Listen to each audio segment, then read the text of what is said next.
zona e lungomares apo e turizmit, njëkohësisht qyteti i Vlorës, nuk ka pasur problematika mbi furnizimin me ujë, përjashtuar zona të cilat nga investigimet dhe monitorimet që kemi bërë në teren kanë pasur problematik në lidhje me mënyrën e rrjetit shpërndarës aktual. Ajo çka ne pam mbas ndërhyrjes në rrjetin në rezervuarët 4 miq dhe 6 miq të qytetit Vlorës, pam që sistemi aktual nuk jepte presionin e dur për të arritur pikat fundore. Zonat që kanë qenë më të prekura janë në hyrje të qytetit Vlorës, zona e Pusit Mezinit, zona e Nartës, zona përballë DPSHTR-s, Jallit Nartës ku janë 3 pallate, njëkohësisht një pjesë e lagjes Kushtrimi dhe lagjes Lirim. Ka pasur dhe le të themi objekte apo njësi në qytetin e Vlorës dhe sqarimi është që rrjeti aktual i cili operon furnizimin e qytetit Vlorës ka një problematik të theksuar që u pa dhe nga ndërhyrja që kemi bërë në rezervuar, ku infrastruktura dhe degëzimet nuk janë të organizuara mirë.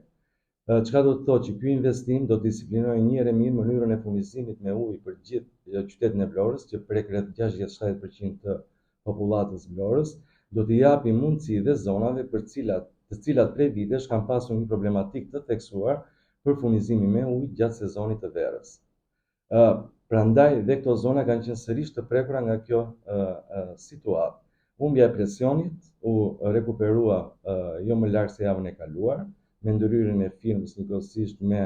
monitorimin e supervizorëve dhe ekspertëve si të degës teknike të rajonit Vlorë, të Ujësisë së rajonit Vlorë dhe të Agjencisë Kombëtare të Ujësisë Kanalizimit. Kjo situatë e krijuar në një farë mënyrë ka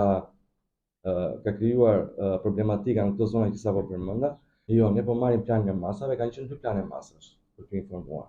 Një ka qenë në prill para praku, jo vetëm për furnizimin me ujë, po të kuptojmë edhe për kanalet e urave të zeza, se edhe kjo është një problematik e mbartur, dhe një tjetër ka qenë në bashkëpunim me projektin për gjetë strategjinë e mundshme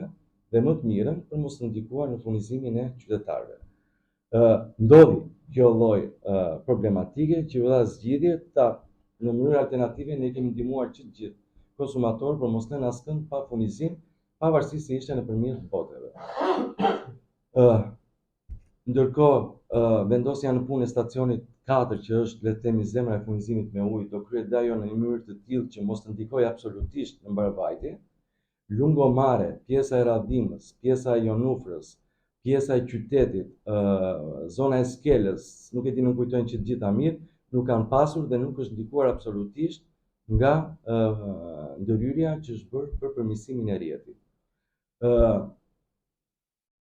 Jemi në pikë të sezonit, praktikisht sezoni ka filluar ka kohë, flukset janë të turistëve,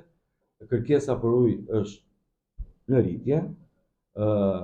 Kjo patjetër që krijon vështirësitë e veta, por ne nga krau tjetër do mendojmë gjitha strategji që mos ketë asnjë pengesë gjatë sezonit turistik.